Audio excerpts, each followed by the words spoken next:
नमस्कार, जय हिंद। आज के इस वीडियो के माध्यम से आप लोगों को सरफेस टेंशन के बारे में या सरफेस टेंशन जो हमारा पृष्ठ तनाव जिसको हम हिंदी में बोलते हैं, फ्लूइड मैकेनिक्स का एक कॉन्सेप्ट है जो कि आज हम समझेंगे। पृष्ठ तनाव हिंदी में हम इसको बोलते हैं पृष्ठ तनाव,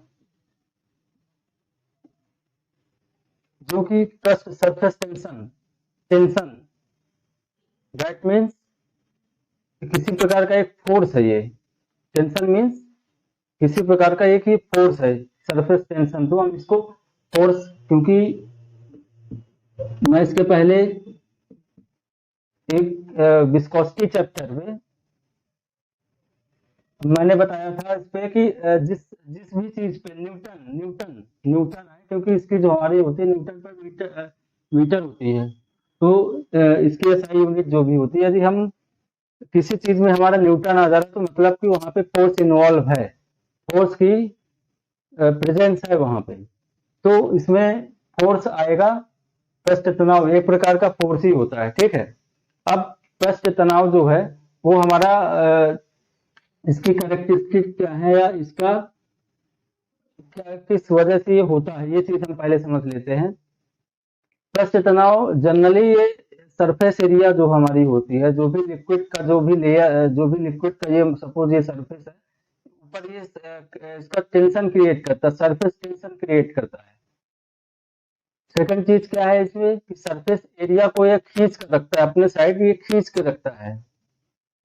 सरफेस टेंशन सरफेस एरिया को खींच कर रखता है, जो भी हमारा लिक्विड का सरफेस होता है उसको खींच के रखता है।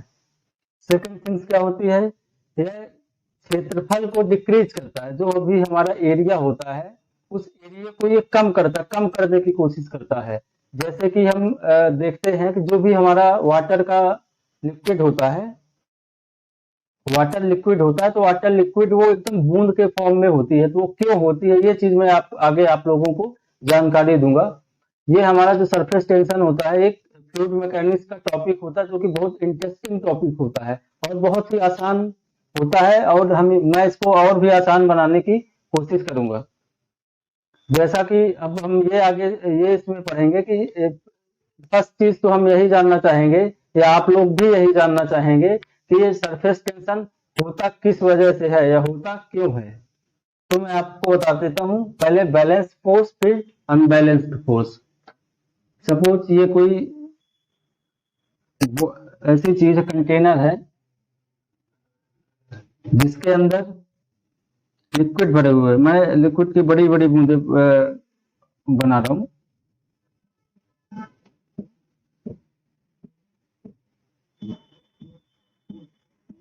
ये लिक्विड इसमें फिल्ड है, ठीक।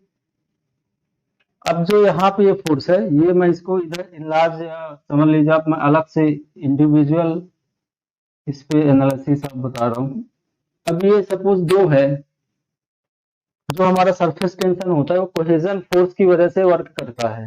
ये हमारा इसके अंदर जो भी फोर्स लगता है वो कोहेजन फोर्स लगता है, कोहेजन फोर्स, ठीक।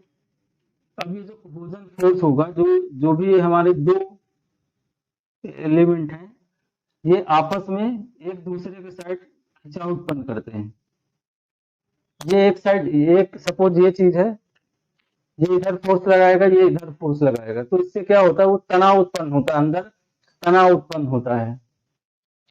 अब सपोज हम इस लिक्विड को ले रहे हैं या इस लिक्विड की बूंद को ले रहे हैं, यदि हम यहाँ पे इस लिक्विड को बूंद को लेंगे तो ये हमारा चारों तरफ इसमें फोर्स लग रहा है। एक इधर इधर भी लग रहा है, इधर भी लग रहा है, ये इधर भी लग रहा है, इधर भी लग रहा है, इधर भी लग रहा है, इधर भी लग रहा है।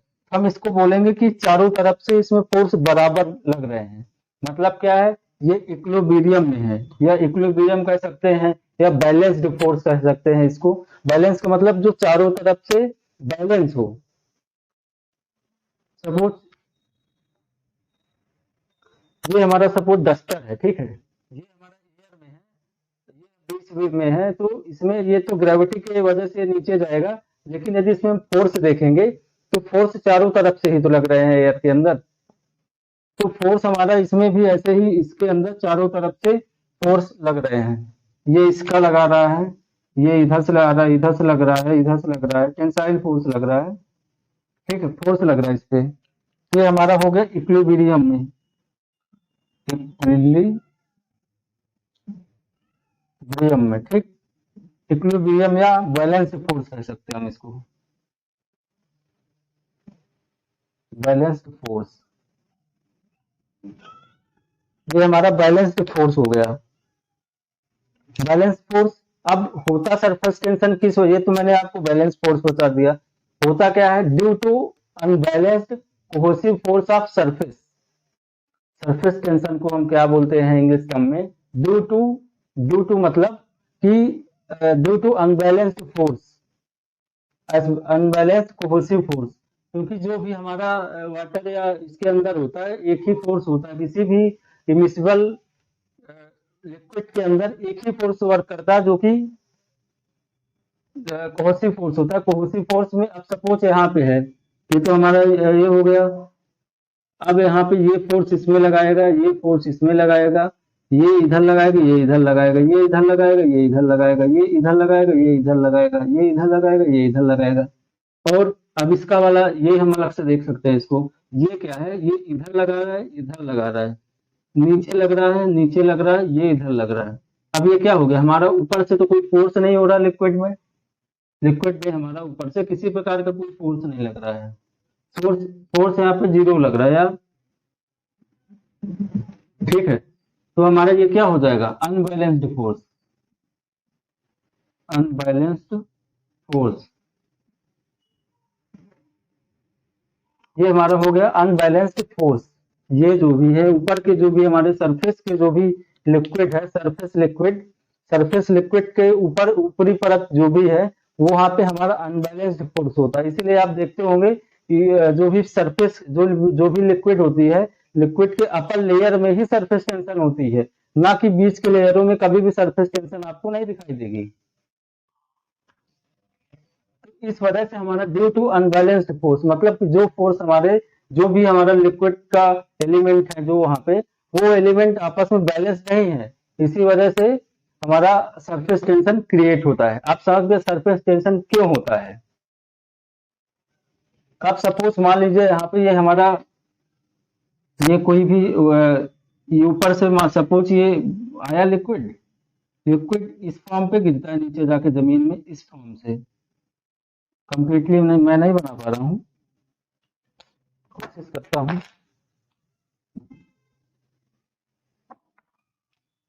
कंप्लीटली इस फॉर्म पे ये आपके ऊपर से वाटर गिरता है। ठीक है, ये हमारा कंप्लीटली समझने के लिए इस वाटर, तो ये इसी फॉर्म पे क्यों होता है, ये और भी बिखर के भी तो आ सकता है या वैसे भी तो आ सकता है, लेकिन लास्ट में आता है वो कि इसी फॉर्म पे क्यों, क्योंकि ड्यू टू सरफेस टेंशन, क्योंकि लिक्विड में कम से कम एरिया को वो करता है, क्योंकि इसमें क्या होता है अंदर की तरफ इंटरनल मतलब अंदर की तरफ ये फोर्स की वजह से खींचता है, इंटरनल फोर्स खींचता है अंदर से, इसमें जो भी कोहेजन फोर्स लगे होते हैं।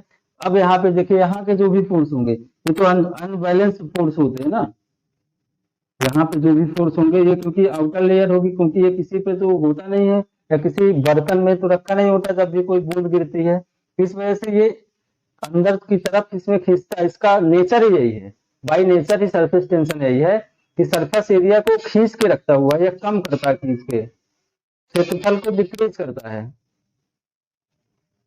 ये हमारा जो भी सरफेस टेंशन होता है कोहेजन फोर्स के अंदर होता है due to unbalance cohesion force of surface.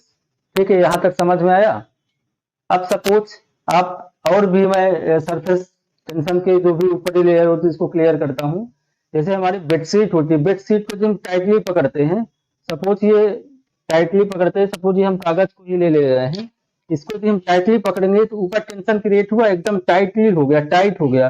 तो ऐसे ही जब हम यहाँ पे फोर्स लगते हैं तो यह फोर्स एकदम टाइट क्रिएट हो जाता है, जिससे वहां पे सरफेस टेंशन क्रिएट हो जाता है।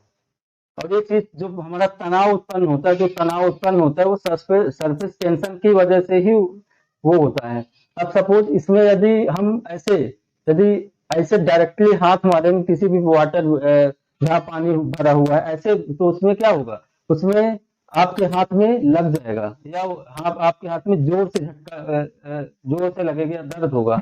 बाकी यदि हम इसी को ऐसे आप सीधा ऐसे जाएंगे तो इससे क्या होगा कि आप सरफेस टेंशन को तोड़ते हुए नीचे जाते हैं, तो इस वजह से आपको किसी प्रकार की कोई भी फील नहीं होता है।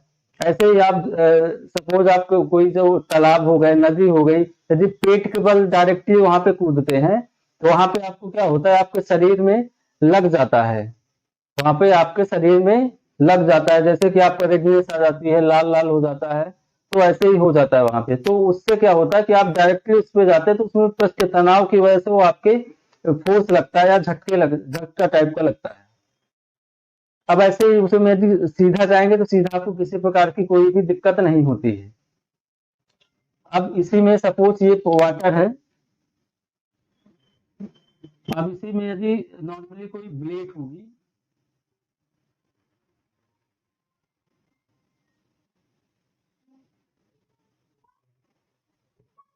ये सपोज ब्लेड है, यदि हम इस ब्लेड को इसके अंदर रख देते हैं तो ब्लेड आसानी से तैरती रहती। क्यों तैरती है?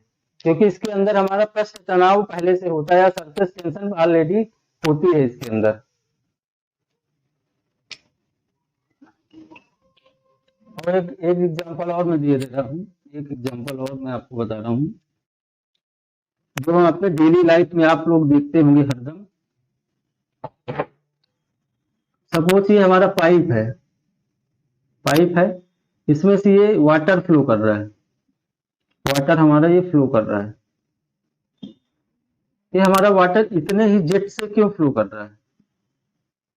ये हमारा बिखर के भी तो जा सकता है, ये हमारा बिखर के भी तो जा सकता है, लेकिन ये हमारा ऐसे ही क्यों फ्लो करता है?